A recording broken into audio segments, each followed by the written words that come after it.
Hey, it's Dr. Quincy Hawley, and I'm a 2013 graduate of NC State's College of Veterinary Medicine, and I'm also the co-founder of MotiVETed, a company that provides well-being solutions to all members of the veterinary community. And in this video, I'm going to talk about why I no longer blame the veterinary profession for my burnout. So a few years after graduating, I got to a place where I hated my life and I hated the veterinary profession. I blamed the veterinary profession for a lot of the life of mediocrity that I was living and the unfulfillment that I had at the time. Even though I was seeing a lot of pets, I was saving a lot of lives, so to speak.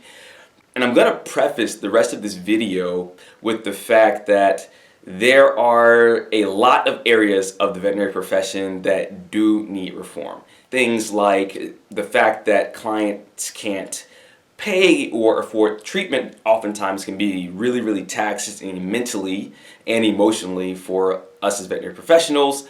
Oftentimes the student loan debt can be a problem as well. So many of you have probably already heard my story before, and if you haven't, this is day 3 of a video series that I'm doing titled the Get MotiVETed 21 Days of Wellbeing Video Challenge, and you can go back and listen to video 1 to get more details on my story. But today I really want to focus on burnout, and this video is not going to be a video of me bashing the profession necessarily, but I would like to start this video by acknowledging the fact that there are a lot of areas of the profession that need reforms. Things like the fact that clients can't pay oftentimes can be mentally and emotionally taxing.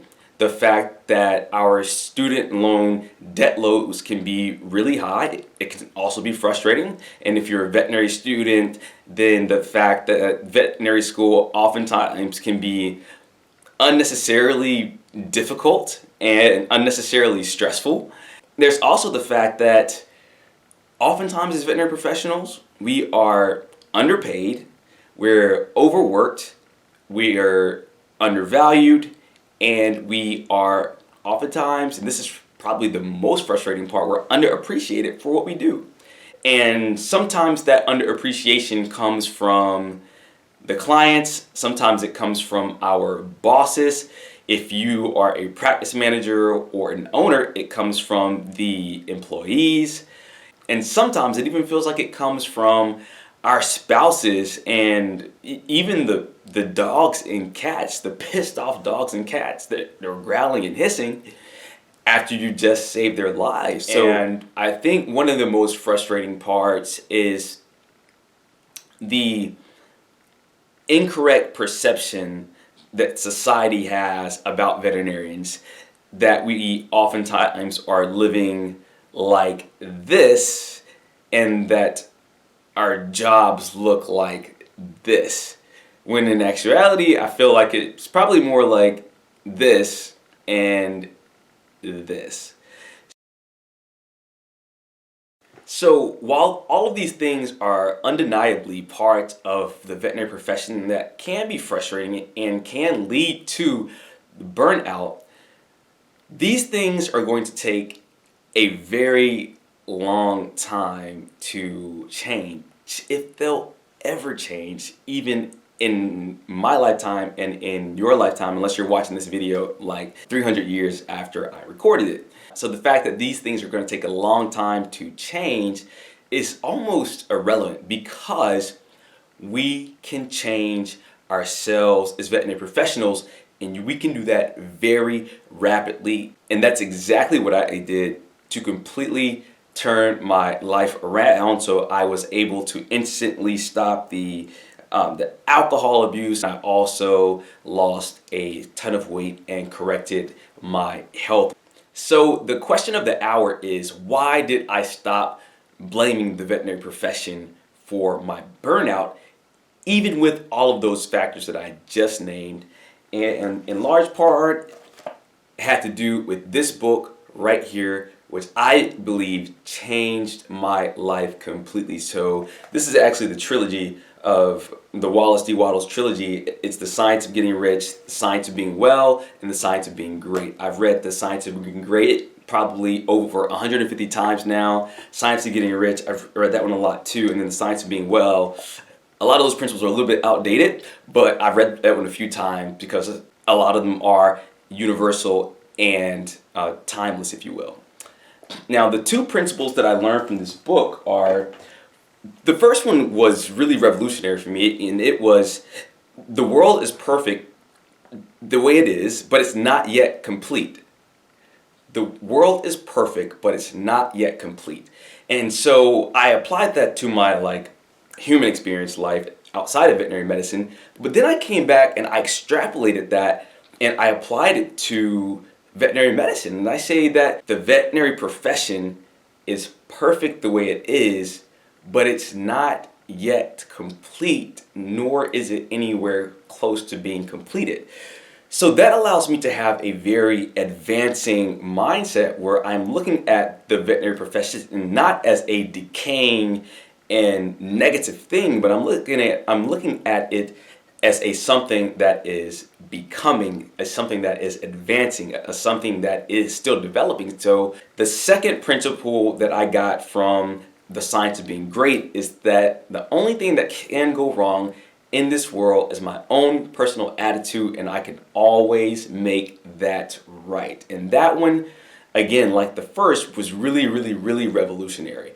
It made me take a really close look at Quincy, at Dr. Hawley. It made me take a really close look at the things that I can control, like, my time and my mind. For the most part, I can control my thoughts, I can control my feelings, I can control my actions, I can control my words. When you start to look at yourself internally and externally, and you start to look at the veterinary profession and life in the world in general as something that is progressing and becoming with lots of opportunity, you get great clarity about the truth of things, about the truth of life. And for me, the big thing that I learned was that I wasn't suffering from burnout due to a broken veterinary profession, due to a damaged and a crappy veterinary profession, but I was simply lacking well-being.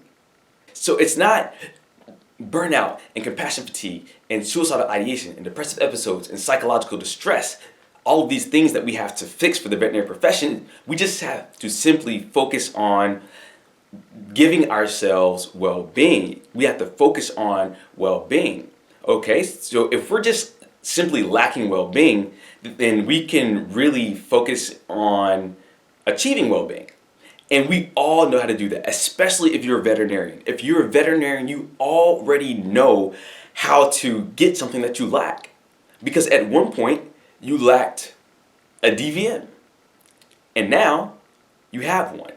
Or a VMD, if you went to Penn State, I think it is. But if the fact of the matter is that we're simply lacking well-being, then how do we get something that we lack? How did you get that DVM? What did you do? You spent a lot of time, money, and energy preparing, studying, and going through the veterinary curriculum, the veterinary education to get that DVM.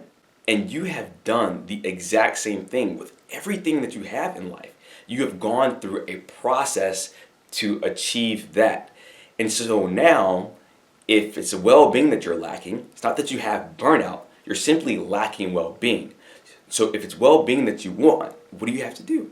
You've got to spend time, energy, and money and resources preparing, studying for, and achieving or going after the life of well-being that you want for yourself. And that is the exact process that I've used to get myself to a point where I know that nothing can take away my well-being. That is my default state.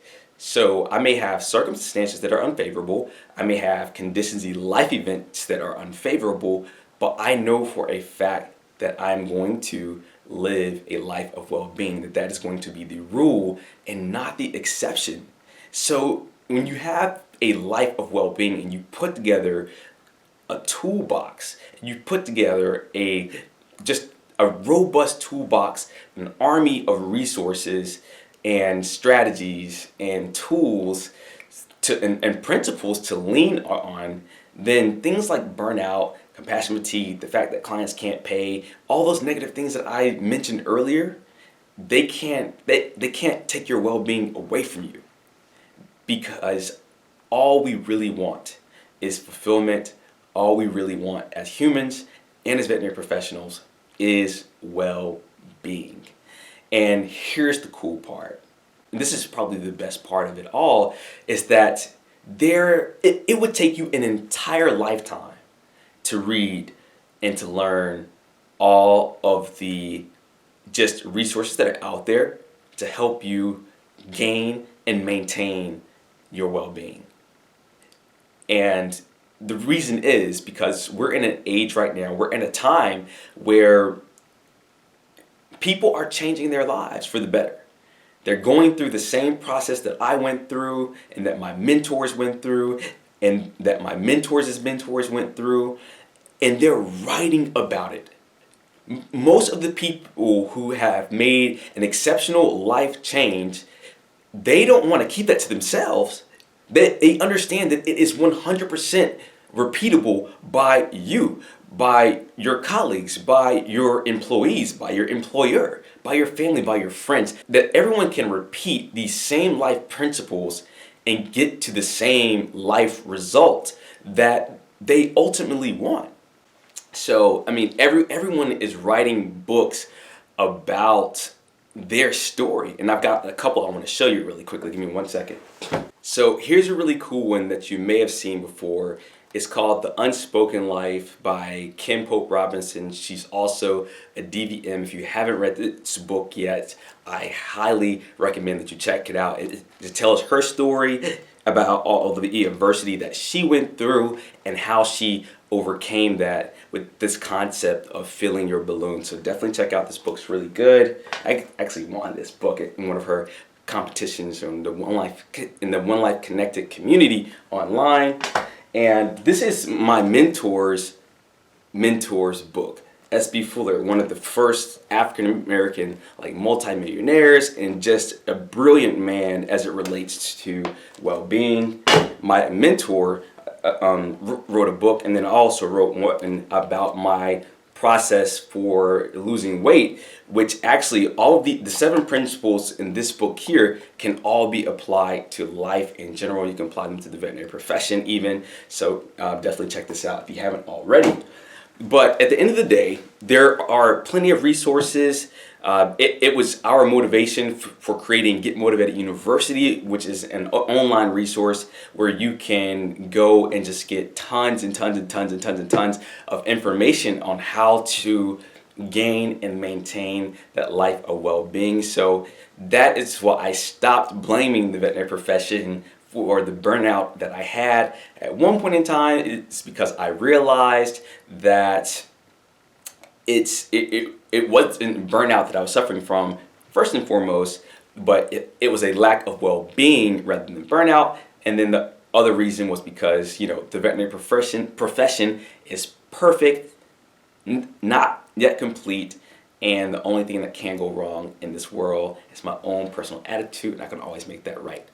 Again, my name is Dr. Quincy Hawley, co-founder of Get MotiVETed. We do have an online community that you can join on Facebook, and we appreciate your support, and I hope you found this video useful. Thank you.